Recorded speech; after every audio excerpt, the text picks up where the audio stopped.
Bismillahirrahmanirrahim. Assalamualaikum warahmatullahi wabarakatuh. Innal hamdalillah nahmaduhu wa nasta'inuhu wa nastahdihi wa nastaghfiruhu wa natubu ilaih wa na'udzu billahi min syururi anfusina wa sayyiati a'malina. May yahdihillahu fala mudhillalah wa may yudlilhu fala hadiyalah. Asyhadu an la ilaha illallah wahdahu la syarikalah wa asyhadu anna Muhammadan abduhu wa rasuluhu la nabiyya ba'dah. Amma ba'd, faqala Allahu azza wa jalla fi kitabihil karim. A'udzu billahi minasyaitonir rajim. Innal muttaqina fi jannatin wa uyun akhidina ma atahum rabbuhum innahum kanu qabla dzalika muhsinin kanu qalilan minal laili ma yahja'un wa bil ashari hum yastaghfirun wa fi amwalihim haqqul lis-sa'ili wal mahrum. Hadirin hadirat, Bapak Ibu para jamaah Masjid Al-Muhajirin yang dimuliakan Allah Subhanahu wa taala. Alhamdulillah, kita bersyukur kehadirat Allah. Kita dikumpulkan oleh Allah dalam kenikmatan yang sangat banyak. Setelah nikmat iman, nikmat Islam, nikmat untuk duduk di majelis ilmu, nikmat untuk memakmurkan rumah Allah. Mudah-mudahan kenikmatan demi kenikmatan ini senantiasa dijaga oleh Allah dalam hidup kita, sehingga kita insya Allah menghadap Allah dalam keadaan husnul khatimah. Salawat dan salam tidak lupa kita haturkan kepada suri tauladan kita Rasulullah Muhammad sallallahu alaihi wasallam, kepada keluarga, para sahabat.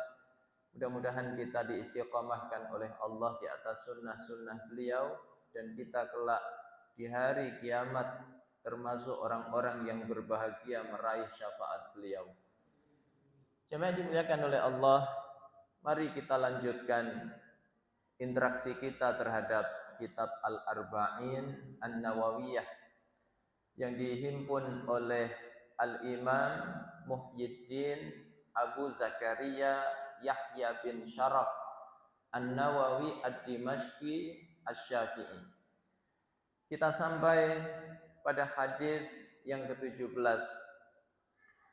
An Abi Ya'la Shaddad ibni Aus radhiyallahu anhu an Rasulillah sallallahu alaihi wasallam qala innallaha katabal ihsana ala kulli syai' fa idza qataltum fa ahsinul qitlah wa idza dzabhtum fa ahsinudz dzibhah wal yuhidda ahadukum syafratahu wal yurih dzabihatahu.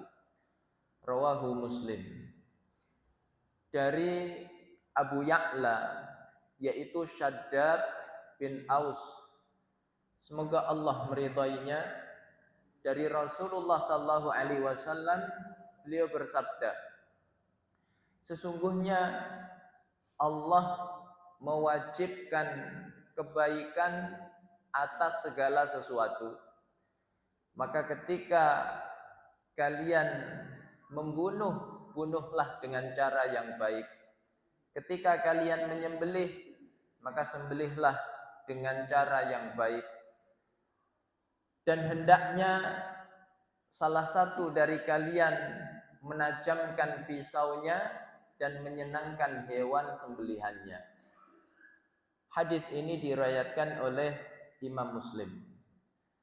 Bapak Ibu jamaah yang dimuliakan oleh Allah, mari kita berinteraksi dengan hadis Nabi dari awal hingga akhir, karena berinteraksi dengan hadis Nabi itu penuh dengan keberkahan. Di antaranya adalah meraih doa Rasulullah sallallahu alaihi wasallam. Rasulullah mendoakan umatnya yang berinteraksi dengan hadis-hadisnya. Naddarallahu mra'an sami'a maqalati fawa'aha kama sami'aha wa hafidhaha wa ballaghaha. Semoga Allah mencerahkan wajah orang-orang yang mendengarkan hadis-hadisku, lalu dia mengamalkannya seperti dia mendengarkannya, lalu dia menghafalnya, lalu dia mengajarkannya. Mudah-mudahan kita termasuk salah satu dari 4 kriteria manusia yang didoakan oleh Nabi, dicerahkan wajahnya oleh Allah Subhanahu wa taala. Pertama, sanad hadis ini berasal dari Abu Ya'la Shaddad bin Aus. Nama aslinya Shaddad, orang tuanya namanya Aus. Kemudian nama kunyahnya adalah Abu Ya'la. Shaddad bin Aus ini seorang sahabat. Kemudian ayahnya namanya Aus bin Thabit. Ini juga seorang sahabat. Jadi anaknya sahabat, ayahnya juga sahabat. Pamannya Shaddad namanya Hasan bin Thabit. Ini sahabat yang terkenal, penyairnya Rasulullah sallallahu alaihi wasallam yang menggetarkan orang-orang kafir. Karena kalau Hasan bin Thabit sudah bersyair membela Rasulullah, menguatkan semangat kaum muslimin, maka orang-orang kafir tidak ada yang bisa menandinginya. Jadi Masya Allah, ini keluarga sahabat, anaknya sahabat, ayahnya sahabat, pamannya juga sahabat. Shaddad bin Aus ini sahabat yang mulia. Abu Darda menggambarkan bagaimana kemuliaan seorang Shaddad bin Aus. Kata Abu Darda, likulli ummatin faqih wa faqihu hadhil ummah Shaddad bin Aus. Setiap umat itu memiliki seorang faqih, orang yang memiliki pengetahuan agama yang mendalam atau disebut ahli fikih. Dan faqihnya umat ini adalah Shaddad bin Aus. Shaddad bin Aus ini sahabat yang takut sekali terhadap penyakit riya. Jadi ulama dulu, orang-orang saleh dulu, sahabat-sahabat Nabi dulu sangat mewaspadai penyakit yang bernama riya. Karena ini menghancurkan amal-amal saleh kita. Maka banyak ulama yang menyembunyikan kebaikannya. Ada yang menyembunyikan qiyamul lailnya, ada yang menyembunyikan infak sedekahnya, bahkan ada yang menyembunyikan air matanya karena takut kepada Allah. Ketika dia menangis, maka dia pura-pura pilek. Dia berkata, ma asyaddaz zukam, sungguh dahsyat flu yang menimpa saya. Padahal dia sedang menangis karena takut kepada Allah. Ya. Padahal kalau kita merenung, zaman itu belum zaman viral. Kamera belum lahir. Apalagi era seperti era kita hari ini, di mana segala sesuatu serba viral. Orang baca Quran suaranya merdu jadi imam, viral. Orang infak sedekah terekam CCTV, viral. Orang ceramah begini direkam, viral.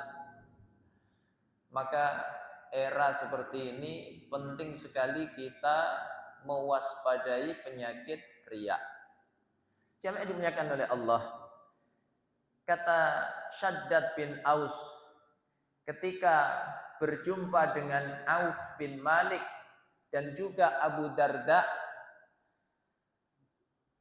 beliau mengutip ya sabda Rasulullah sallallahu alaihi wasallam, innama akhwafu alaikum asyirku, innama akhwafu alaikum asyahwah al-khafiyah wasyirku. Sesungguhnya sesuatu yang paling aku takutkan adalah syahwat yang tersembunyi. Kecintaan yang berlebihan terhadap harta, terhadap jabatan, sehingga banyak orang menghalalkan segala cara untuk mendapatkannya. Syahwat terhadap wanita, sehingga banyak orang terjatuh dalam yang haram, pandangan yang haram, pertemuan yang haram, bahkan hubungan yang haram. Ini sangat ditakuti oleh seorang sahabat yang bernama Shaddad bin Aus. Yang kedua adalah syirik, menyekutukan Allah Subhanahu wa taala. Maka Abu Darda dan juga Auf bin Malik merasa heran dengan kekhawatiran Shaddad bin Aus ini. Mereka kemudian membacakan hadis Nabi yang lainnya. Alaisa qad ya'isa syaitanu ayyubada fi jaziratil Arab. Bukankah Rasulullah pernah memberi kabar bahwa setan itu sudah putus asa untuk disembah di jazirah Arab? Jadi mereka berdua mengira syirik yang ditakutkan oleh Shaddad bin Aus adalah syirik akbar. Padahal yang dimaksud oleh Shaddad bin Aus adalah asyirkul asghar, syirik yang kecil, yaitu riya.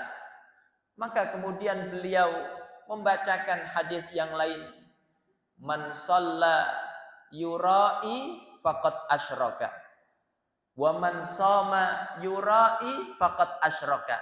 Siapa yang salat dia riya, dia telah menyekutukan Allah. Siapa yang puasa dia riya, dia telah menyekutukan Allah Subhanahu wa taala. Kemudian Shaddad bin Aus, kata Abu Darda radhiyallahu anhu, punya dua kebaikan yang langka. Yang kebaikan ini menjadi sumber kemaslahatan besar dalam kehidupan manusia. Apa dua kebaikan itu? Pertama adalah bayanun nutqi. Beliau kalau bicara fasih sekali. Orang mendengar langsung paham. Kedua, yaitu kazmul ghaiz. Beliau pandai menahan amarah. Ini dua kebaikan yang hari ini jarang dimiliki manusia. Padahal ini sumber kemaslahatan besar dalam hidup kita. Orang kalau lisannya fasih, sekali bicara orang faham, maka miskomunikasi bisa dihindari. Bukankah para ahli komunikasi hari ini mengatakan 99% masalah di muka bumi ini bersumber apa Pak? Komunikasi. Ya. Suami ingin sok romantis sama istri. Dia habis nonton seorang motivator. Motivator itu berkata, wahai istriku, sebenarnya aku punya wanita lain selain dirimu. Dialah wanita yang istimewa dalam hidupku, yang melahirkanku, yang membesarkanku, dialah ibuku. Motivator, lisannya fasih. Lalu dia ikut-ikutan, Pak. Rupanya tidak sefasih yang diikuti. Wahai istriku, ada wanita lain dalam hidupku selain dirimu. Setelah itu macet. Maka bangun-bangun sudah di rumah sakit. Apa sebabnya, Pak? Diketok sama istrinya. Jadi ini pentingnya lisan yang fasih, miskomunikasi bisa dihindari. Kedua, pandai menahan amarah. Hari ini betapa banyak orang terjatuh dalam masalah besar hanya karena apa, Pak? Emosi sesaat. Macet di jalan raya, lalu dia nggak sabar, ditabrak ya mobil orang, akhirnya masuk penjara. Padahal kalau sabar sesaat, maka dia akan mendapatkan kebaikan yang besar. Nah, kemudian Syaddad bin Aus ini termasuk satu dari sekian sahabat Nabi yang berhijrah ke Palestina. Setelah wafatnya Utsman bin Affan, maka Syaddad bin Aus ini pindah ke Palestina. Beliau meninggalkan hiruk pikuk politik. Beliau menghabiskan waktunya untuk beribadah kepada Allah sampai wafat di Palestina. Dan beliau dimakamkan di Palestina. Maka ini sekaligus isyarat bagi kita semua. Palestina adalah negeri kaum muslimin di seluruh dunia. Ini negerinya para nabi, Nabi Ibrahim, Ismail, Ishak, Yakub, Yusuf, ya. Kemudian Nabi Dawud, Nabi Sulaiman, Nabi Isa, mengukir sejarah di Palestina hingga Nabi kita Muhammad sallallahu alaihi wasallam punya sejarah penting di Palestina dengan peristiwa Isra Mi'rajnya. Ini juga negerinya sahabat-sahabat Nabi. Sahabat Nabi berhijrah di sana. Di antaranya siapa? Ubadah bin Samit, Syaddad bin Aus. Mereka hijrah ke Palestina, bahkan dimakamkan di Palestina. Ini juga negerinya ulama-ulama kita. Al-Imam Asy-Syafi'i rahimahullah, Muhammad bin Idris Asy-Syafi'i, yang mazhabnya dianut oleh kaum muslimin di Indonesia. Beliau lahir di mana? Gaza, Palestina, yang hari ini dihancur leburkan oleh Israel. Makanya penting setiap kita hari ini untuk selalu peduli terhadap Palestina. Biasanya tabiat kebanyakan kita, sebuah peristiwa itu kalau terlalu lama, maka kita bosan, lalu kita melupakannya. Apalagi tertutup dengan berita politik, berita kriminal, maka kita melupakannya. Tidak lagi mendoakan saudara kita, tidak lagi menyisihkan sebagian rezeki kita untuk mereka. Maka ingatlah, Palestina ini adalah negeri kaum muslimin di seluruh dunia. Jamaah yang dimuliakan oleh Allah. Kemudian ya, beliau wafat di Palestina tahun 58 Hijriah dalam umur 75 tahun. Dan beliau meriwayatkan kurang lebih 50 hadis dari Rasulullah sallallahu alaihi wasallam. Ini seputar sahabat yang mulia Syaddad bin Aus. Kemudian apa isi hadis ini? Hadis ini mengandung kebaikan yang sangat besar, menggambarkan rahmat Islam yang luas, tidak hanya untuk manusia tapi juga alam semesta. Kata Nabi, innallaha katabal ihsana ala kulli syai'. Sesungguhnya Allah itu mewajibkan ihsan, kebaikan atas segala sesuatu. Maka kita disuruh oleh Allah ihsan itu dalam segala aspek kehidupan kita. Apakah yang menyangkut hablum minallah maupun hablum minan nas, bahkan terhadap hewan. Maka kalau kita sholat, sholatlah yang ihsan. Ibadah itu harus disertai ihsan.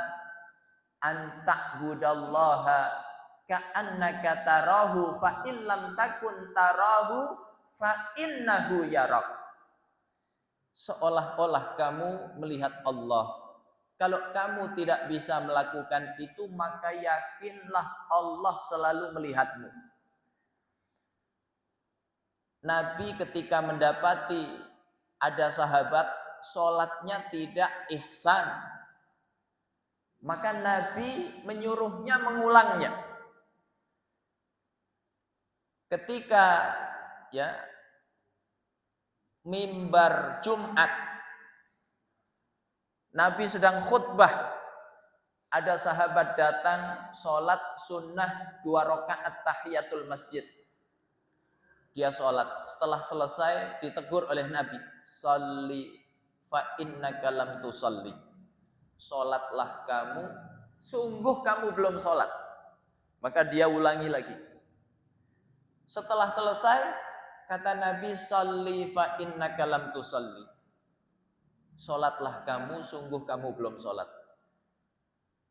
Begitu yang ketiga, dia salam, Nabi masih mengatakan hal yang sama. Sholli fa innaka lam tusalli. Bayangkan Pak, sudah ngulang 3 kali, masih disuruh ngulang. Maka dia mengatakan, saya enggak sanggup ya Rasulullah. Ya. Idza khasha'al qalbu khasha'atil jawarih. Orang itu kalau khusyuk hatinya, maka di antara ciri-cirinya adalah fisiknya tenang. Tangannya tidak bergerak ke sana kemari, kakinya enggak gerak-gerak, kepalanya enggak bergerak-gerak, ya. Ini namanya apa? Ihsan. Ulama-ulama dulu dicatat dalam sejarah itu diantaranya karena apa? Hebatnya sholat mereka. Ya, pernah saya kisahkan bagaimana Urwah bin Zubair, putranya Zubair bin Awam, seorang tabi'in ahli fikih, ketika diuji oleh Allah dengan penyakit semacam tumor di kakinya. Para tabib sepakat ini harus diamputasi. Maka tabib memberi saran, mohon maaf wahai imam, kami sarankan Anda minum khamr, supaya ketika kami amputasi Anda tidak terlalu merasakan sakit. Beliau faham, beliau ahli fikih, ini kaidah darurat, tapi beliau enggak mau. Aku punya cara lain. Biarkan aku sholat.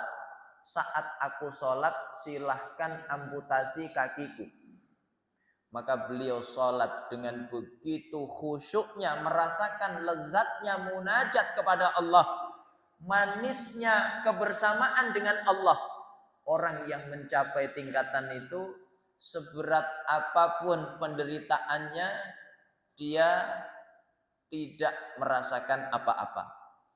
Maka akhirnya dipotong kakinya. Alat potong paling canggih saat itu gergaji. Ya. Jadi ibadah kepada Allah, hablum minallah, ihsan. Demikian pula hablum minan nas, juga ihsan. Kepada tetangganya baik, kepada saudara ramah, kepada sesama kaum muslimin penuh rahmah. Inilah karakter sahabat-sahabat Nabi. Muhammadur Rasulullah walladzina ma'ahu asyidda'u 'alal kuffar ruhama'u bainahum. Muhammad utusan Allah, orang-orang yang bersamanya, apa cirinya Pak? keras terhadap orang kafir, tapi lembut terhadap sesama orang yang beriman. Maka kalau kita baca kehidupan para sahabat dalam aspek hablum minan nas, Masya Allah, kita akan terheran-heran. Ada sahabat namanya Ibnu Abbas radhiyallahu anhuma. Ibnu Abbas ini keluarganya Nabi, sepupunya Nabi. Ketika beliau menjadi pemimpin di daerah Irak, maka satu hari datanglah Abu Ayyub Al-Ansari.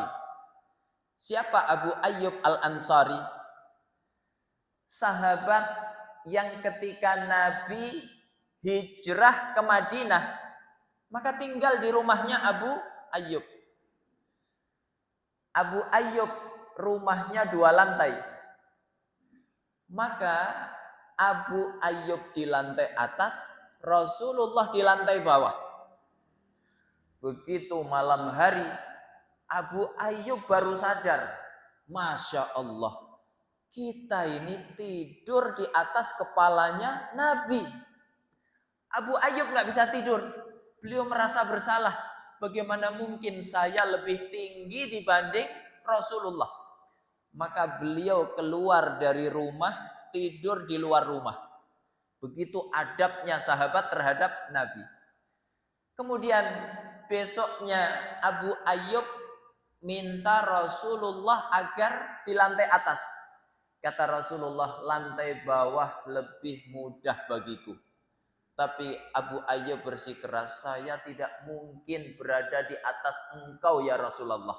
Akhirnya Rasulullah mau ke lantai 2. Maka bapak kalau kedatangan tamu, rumah bapak 2 lantai.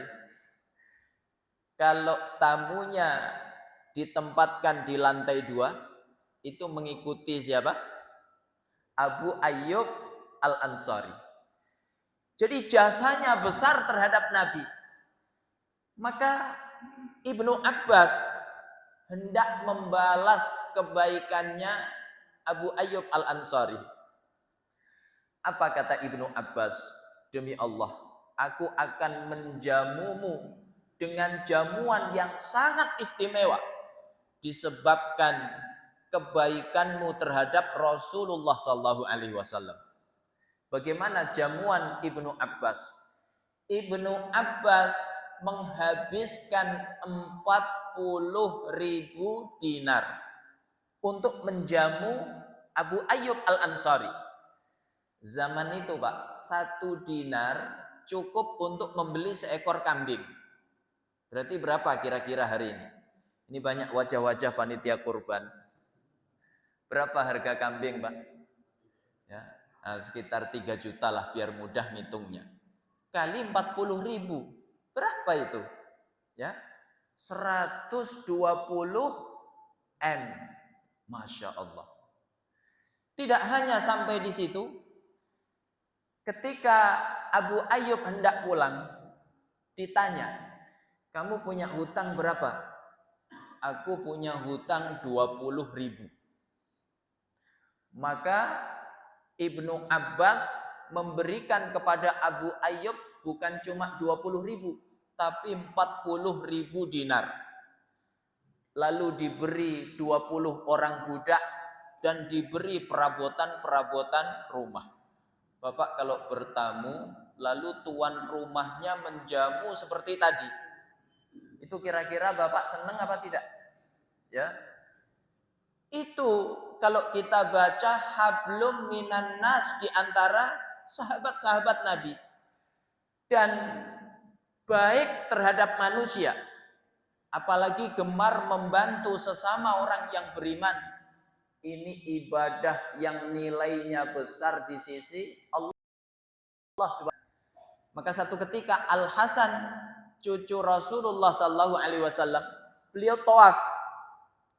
Maka sebelum tawafnya selesai, beliau didatangi oleh seseorang.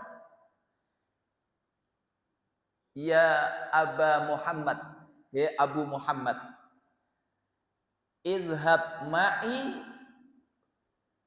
fi hajati fulan. ayo pergi bersamaku untuk menjenguk si fulan. Dia butuh bantuan. Maka Al-Hasan membatalkan tawafnya. Padahal tawaf ibadah apa bukan, Pak? Ibadah. Dibatalkan. Kemudian menjenguk orang yang dimaksud tadi. Lalu dia memberikan bantuan. Setelah itu dia pulang. Orang-orang heran. Mengapa engkau batalkan tawafmu hanya untuk memenuhi panggilan orang tadi? Apa kata Al-Hasan? Bagaimana mungkin aku tidak menyambut panggilan orang tadi? Sedangkan Rasulullah Sallallahu Alaihi Wasallam mengatakan orang yang keluar dalam rangka memenuhi kebutuhan saudaranya, fatuqadha hajatuhu, ya, lalu kebutuhan saudaranya itu dipenuhi. Kalau butuh bahan makanan, sembako, ya dikasih. Butuh bantuan uang, ya dikasih. Butuh pengobatan, ya diobatkan, ya. Maka apa pahalanya? Kata Nabi, seperti haji dan umrah. Tapi wa illam tuqadha hajatuhu, kalau kebutuhannya tidak dipenuhi, kan enggak setiap kita bisa memenuhi kebutuhan saudara kita. Kadang kita hanya bisa menjenguk, mendoakan, tapi enggak bisa memenuhi kebutuhannya karena kebutuhan kita sendiri banyak. Apalagi sudah tanggal tua, maka kita hanya bisa menjenguknya. Apa yang diperoleh? Maka pahalanya seperti umroh. Maka Al-Hasan berkata, aku telah mendapatkan pahala seperti pahala haji dan umroh, dan aku kembali melanjutkan tawafku. Ya. Ini pentingnya membantu seorang mukmin. Jemaah dimuliakan oleh Allah. Maka menarik, Imam Abdullah ibnu Mubarak, ulama besar di abad kedua Hijriyah, beliau ketika berhaji, saat itu adalah mabit di Mina.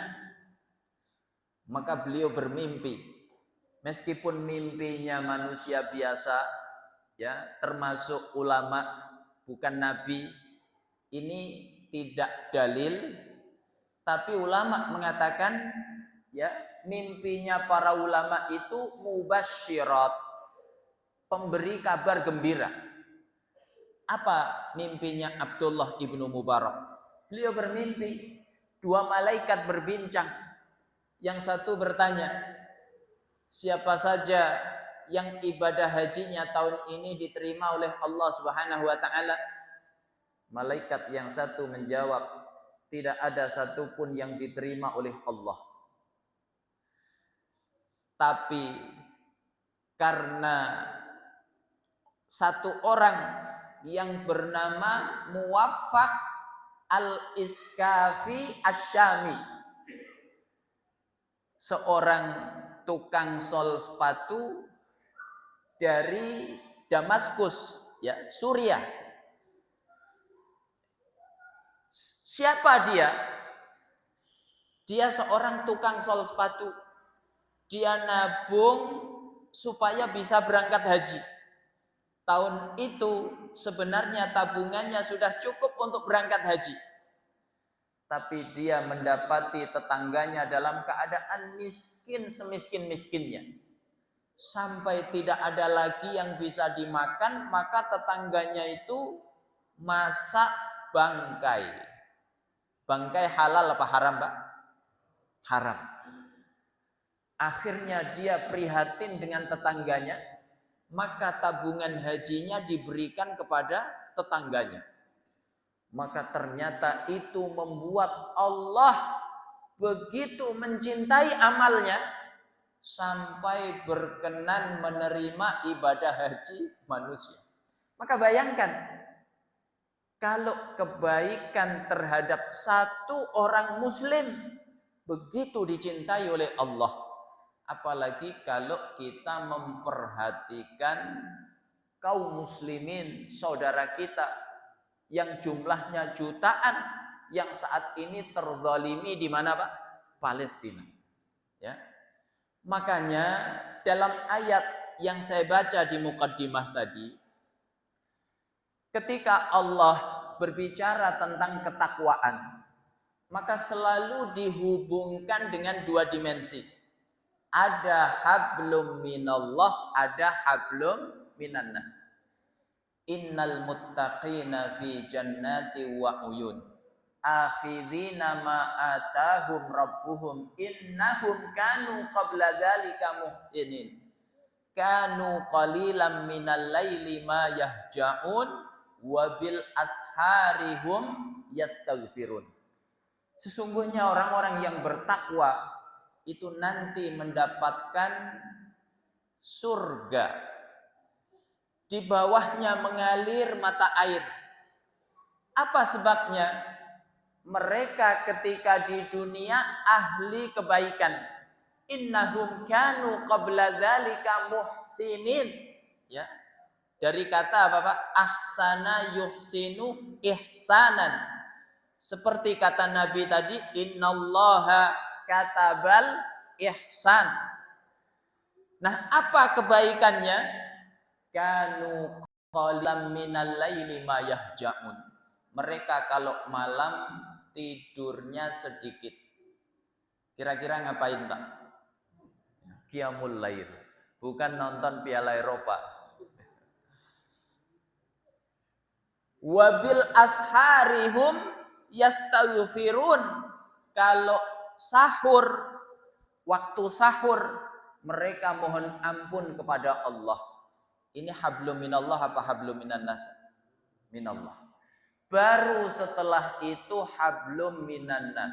Wa fi amwalihim haqqul lisaili wal mahrum. Pada harta mereka terdapat hak saudaranya, baik yang meminta maupun yang tidak meminta. Ini penting untuk kita garis bawahi. Ada saudara kita yang bisa meminta, lisannya tidak keluh untuk meminta ketika dia kesulitan. Tapi ada saudara kita yang rasa malunya kepada Allah teramat besar. Malu dia kalau minta kepada selain Allah. Dia mengadunya hanya kepada Allah. Malu mengadu kepada manusia. Maka kita diperintahkan oleh Allah untuk sensitif, untuk peka. Seperti siapa tadi? Muwaffaq al-Iskafi Asyami. Dia peka terhadap tetangganya. Tetangganya enggak minta, tapi dia sensitif. Siapa yang dimuliakan oleh Allah? Al-Imam Asy-Syafi'i rahimahullah pernah didatangi kawannya. Kawannya ini mau minjem duit, Pak. Kawan minjem duit ke kawan, kan biasa itu. Tapi Imam Asy-Syafi'i menangis. Malu beliau. Sampai kawannya itu merasa nggak enak. Kalau kamu nangis gara-gara aku minjem duit, ya sudah aku nggak jadi minjem duit. Makanya Bapak kalau nggak niat minjemin, apa Pak? Nangis. Insya Allah nggak jadi ngutang dia. Maka Imam Asy-Syafi'i berkata begini. Ini lihat renungan seorang Imam Asy-Syafi'i. Aku malu. Aku mengaku sebagai kawanmu, tapi aku tidak tahu kesulitanmu. Seharusnya aku tahu kesulitanmu tanpa kamu datang kepadaku. Ya. Jadi membantu seorang mukmin ini Masya Allah ibadah yang besar yang sangat dicintai oleh Allah Subhanahu wa Ta'ala. Jadi kebaikan yang diwajibkan oleh Nabi dalam hadis ini dalam segala hal, hablum minallah baik, hablum minannas juga baik. Itulah orang yang bertakwa. Kalau ada orang yang baik hanya hablum minallah saja. Sholatnya Masya Allah, setengah jam belum selesai, Pak. Itu kira-kira kenapa? Ketiduran. Ya. Kemudian puasanya Masya Allah, tapi hablum minan nas buruk, lisannya tajam terhadap saudaranya, suka nyinyir terhadap kaum muslimin. Maka orang seperti itu diancam oleh Nabi. Nggak ada kebaikan pada orang seperti itu. Satu ketika Nabi ditanya, "Ya Rasulullah, inna fulanah tasumun nahar wa taqumul lail wa tu'dhi jaraha bilisaniha." Ya Rasul, ada si fulanah, seorang wanita, ya, meskipun contohnya wanita bukan berarti kita laki-laki selamat semua. Ini contoh saja karena kasusnya saat itu wanita. Ada wanita ya Rasul, kalau siang puasa sunnah, kalau malam qiyamul lail. Ini dua standar ahli ibadah. Siangnya puasa sunnah, malamnya qiyamul lail. Jadi ada wanita ahli ibadah ya Rasulullah, tapi dia gemar menyakiti tetangganya dengan lisannya. Jadi hablum minallah baik, hablum minan nas rusak. Apa jawaban Nabi, Pak? La khaira fiha, hiya min ahlin nar. Enggak ada kebaikan pada wanita seperti itu, dia ahli neraka. Ya. Nah, ini pentingnya hablum minallah dan hablum minan nas seimbang. Kemudian kebaikan yang diperintahkan oleh Nabi dalam hadis ini tidak cuma hablum minallah dan hablum minan nas, tapi juga bahkan terhadap hewan. Maka kata Nabi, fa idza qataltum fa ahsinul qitlah. Kalau kamu membunuh, bunuhlah dengan cara yang baik. Wa idza dzabhtum fa ahsinudz dzibhah. Kalau kamu menyembelih, sembelihlah dengan cara yang baik. Mengapa dibedakan, Pak? Yang satu redaksinya membunuh, yang satu redaksinya menyembelih. Padahal dua-duanya sama. Endingnya sama, sama-sama mati.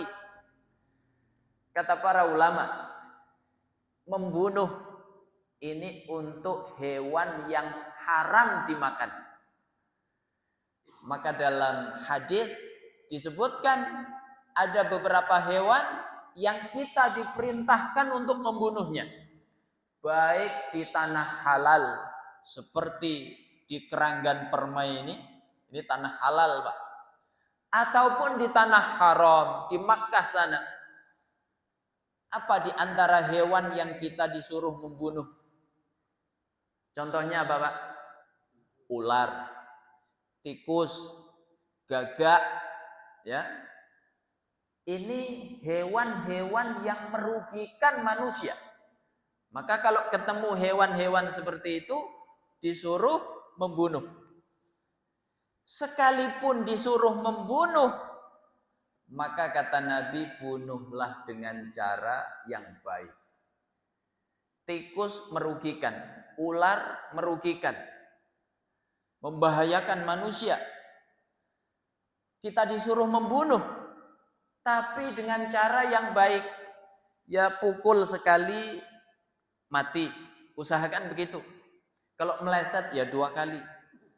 Jangan menyiksa, ya, nangkap tikus, kemudian disiksa. Hari ini dipotong kakinya, besok ekornya. Ini nggak boleh. Ini menyalahi prinsip Islam, yaitu apa? Ihsan. Bahkan jamaah yang dimuliakan oleh Allah, sekalipun dalam perang, ya, jihad fi sabilillah, kita tetap diperintahkan ihsan. Maka nggak boleh memutilasi, ya, menyiksa, itu nggak boleh. Harus dengan ihsan. Itu indahnya Islam yang tidak dimiliki oleh agama-agama lain, ya. Termasuk terhadap hewan.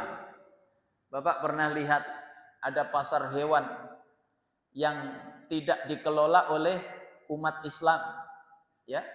Hewan tidak disembelih tapi langsung dibakar hidup-hidup. Setelah itu digantung. Bapak beli apanya? Kakinya dipotong, masih ngucur darahnya. Ini menyakiti hewan. Ini menyalahi prinsip ihsan, berbuat baik kepada hewan. Maka Islam memperhatikan itu.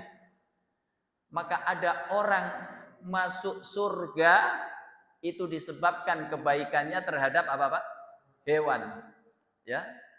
Masih ingat kisah seorang wanita yang banyak maksiat tapi diampuni oleh Allah disebabkan apa, Pak? Memberi minum seekor anjing. Annam ro'atan baghyan ro'at kalban fi yaumin harrin yatufu bi bi'rin fa adla'at lisanahu minal har fa adla'at lisanahu minal atsh. Ada seorang wanita malam, dia melihat seekor anjing di hari yang sangat terik panas. Anjing itu mengelilingi sumur sambil menjulurkan lidahnya, pertanda dia kehausan. Wanita itu kemudian merasa kasihan, dia masuk ke sumur, ambil air dengan sepatunya, lalu diberikan kepada seekor anjing tadi. Allah berterima kasih kepadanya, Allah mengampuninya. Ya. Sebaliknya, ada orang masuk neraka gara-gara apa, Pak? Gara-gara menyiksa hewan. Ini lagi-lagi contohnya seorang wanita, ya. Karena zaman itu kasusnya wanita, bukan berarti kita laki-laki aman. Ada seorang wanita, dia ahli ibadah, dia mengurung kucing. Ya. Saat itu kasusnya kucing. Ini berlaku untuk hewan apa saja. Kucing itu dikurung sama dia, nggak dikasih makan, nggak dikasih minum. Dia juga tidak melepaskannya supaya cari makan minum sendiri. Akhirnya kucing itu mati. Ya, maka wanita itu masuk neraka disebabkan menyiksa kucing tadi. Jadi, jamaah yang dimuliakan oleh Allah, kita diperintahkan untuk ihsan terhadap hewan. Makanya satu-satunya agama yang menjadikan hewan itu sebagai pertimbangan sebuah kebijakan itu hanya apa? Islam. Umar bin Khattab radhiyallahu anhu ketika menjadi khalifah, apa kata beliau, Pak? Kalau ada seekor kambing terpleset di Sungai Furat sana. Sungai Furat itu mana? Irak sana.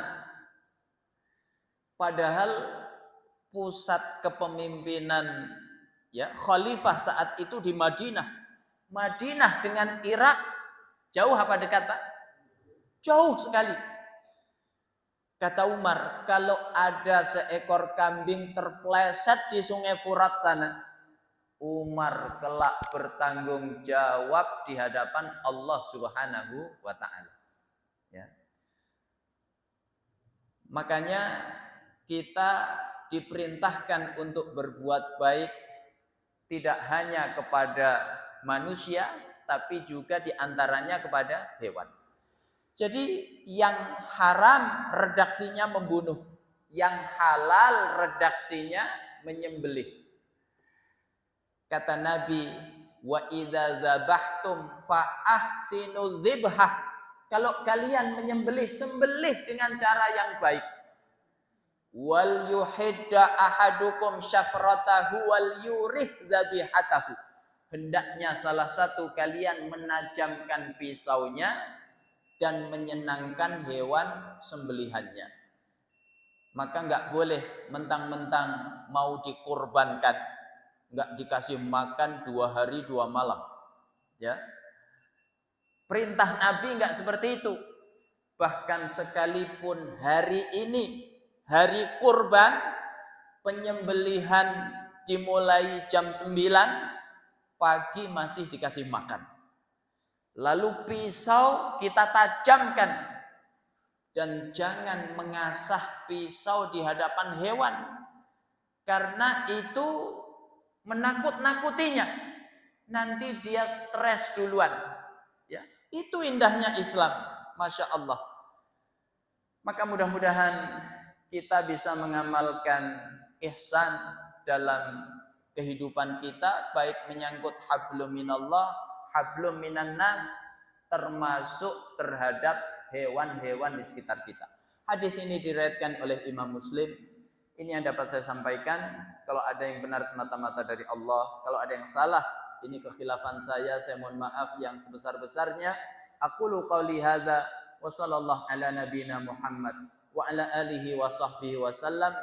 Walhamdulillahi rabbil alamin. Assalamualaikum warahmatullahi wabarakatuh.